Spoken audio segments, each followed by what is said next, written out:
여러분, 안녕하세요. 데이터 인사이트 연구소 김진서 소장입니다. 혼자서 시작하는 보건의료 데이터 통계 분석, 의학 연구를 주제로 설계에서 분석까지 함께 오늘부터 총 9주간 학습을 해보도록 하겠습니다. 오늘은 그 첫 시간입니다. 의학 연구에서 꼭 필요한 연구 설계 가이드라인에 대해서 함께 살펴보겠습니다. 준비되셨지요?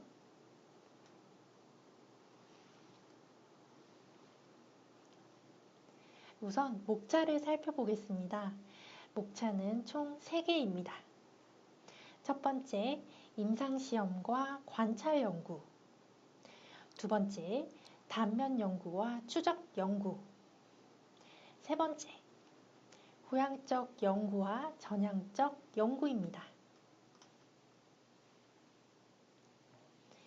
일단 임상시험과 관찰 연구에 대해서 진행하기 전에 의학 연구 진행 단계에 대해서 함께 살펴보겠습니다. 해당 내용은 서울대학교 출판문화원에서 발간한 의학 연구 방법론 도서를 참고하였습니다. 의학 연구 진행 단계는요, 총 4가지 스텝이 있습니다. 우선 첫 번째 스텝 1, 문제 제기 단계입니다. 의학 연구에서 필요한 진료 또는 진단과 같이 문제를 제기하는 단계입니다. 이렇게 문제가 설정되고 나면요, 스텝 2, 연구를 설계하게 됩니다. 연구 결과를 얻기 위해서 어떤 설계를 하면 될지 설정하는 단계이고요. 설계가 완료되면 스텝 3, 세 번째, 연구 수행 단계입니다. 이때는 연구에 필요한 자료를 수집하는 단계이고요.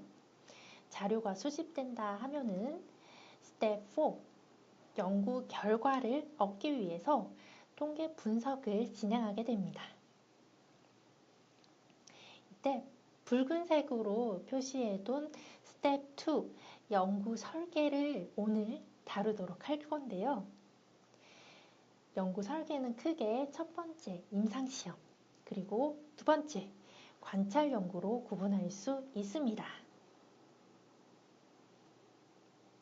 그렇다면 이제부터 임상시험과 관찰 연구에 대해서 살펴보도록 하겠습니다.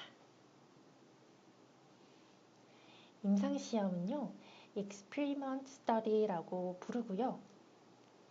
크게 3가지 개념을 함께 살펴보도록 하겠습니다. 무작위 배정법이라고 하는 것은 임상시험에서 시험군과 대조군으로 나누는 경우가 많은데요. 이때 무작위 확률로 시험군 또는 대조군, 그 대상자를 산출하는 것을 무작위 배정법이라고 합니다. 두 번째는요, 눈가림법입니다.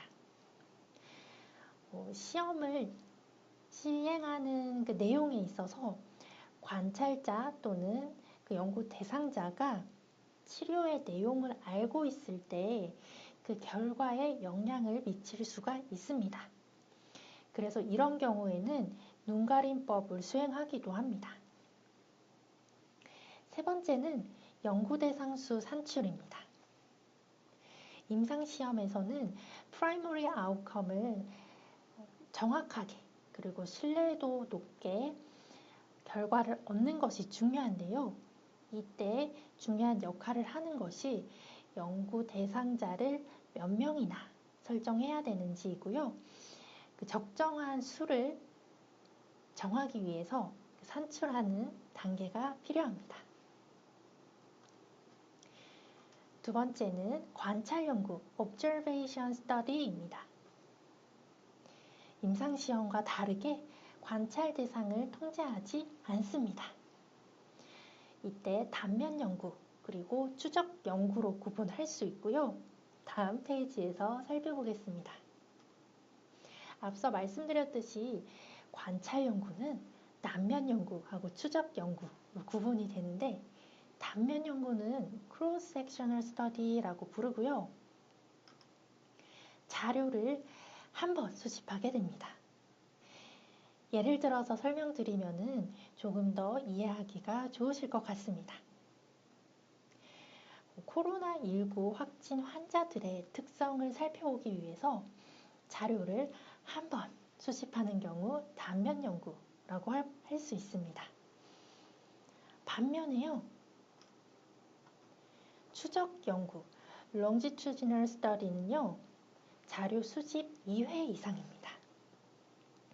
코로나19 후유증을 살펴보기 위해서 자료를 2번, 예를 들어서 확진 당시에 한 번, 그리고 확진 받고 난 3개월 후에 한 번, 이렇게 총 2번 자료를 수집하여서 추적 연구를 하는 경우 예를 들을 수가 있겠습니다. 그리고 이 추적 연구에서는 다시 후향적 연구하고 전향적 연구로 구분을 할 수 있습니다. 그렇다면 우선 후향적 연구에 대해서 살펴보겠습니다. retrospective study라고 부르고요. 과거의 자료를 추적하는 연구입니다. 용어가 다소 생소할 수가 있고 또 후향적 연구와 전향적 연구 두 개가 헷갈릴 수가 있는데요. 저희 레트로라고 하면은 예전의 것들, 예전에 유행했던 거를 지금 다시 많은 사람들이 좋아하는 그런 현상을 레트로라고 하잖아요. 그런 것처럼 과거의 자료를 추적하는 것을 retrospective study라고 한다라고 기억해 주시면 좋겠습니다. 예를 들어서 설명드리자면요.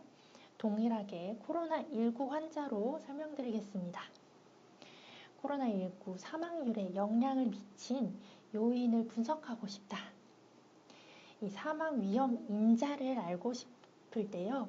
환자의 과거 자료를 추적하는 경우 후향적 연구라고 할 수 있습니다. 반면에 전향적 연구는요. prospective study라고 합니다. 앞으로 발생한 자료를 추적하는 연구이고요. 이때는 저희 한문을 사용해서 조금 더 설명드리자면요. 전향적 연구의 전은 앞전, 한문 전을 기억해 주시고 앞으로 발생할 자료를 추적하는 연구입니다. 예를 들어서 코로나19 백신 접종 효과를 살펴보기 위해서 백신 접종 여부에 따라 2개의 코호트를 구성할 수 있습니다. 3개월 후에 발생할 자료를 추적하는 경우 전향적 연구라고 합니다. 그리고 여러분들께서 코호트 연구 많이 들어보셨을 건데요. 바로 코호트 연구가 prospective study, 전향적 연구에 해당됩니다. 지금까지 의학 연구에서 꼭 필요한 연구 설계 가이드라인을 살펴보았고요. 마지막으로 정리해 보도록 하겠습니다. 의학 연구는 임상 시험과 관찰 연구로 구분할 수 있습니다. 그리고 관찰 연구는요, 다시 단면 연구, 그리고 추적 연구로 구분할 수 있습니다. 마지막으로 추적 연구는요, 다시 후향적 연구와 전향적 연구로 구분할 수 있겠습니다. 상세한 내용은 앞서 설명드렸던 거 기억하시겠죠? 네, 이렇게 혼자서 시작하는 보건의료 데이터 통계 분석, 의학 연구를 주제로 설계에서 분석까지 오늘은 그 첫 번째 시간 연구 설계 가이드라인을 살펴보았습니다. 그럼 오늘도 감사합니다. 행복하세요, 여러분.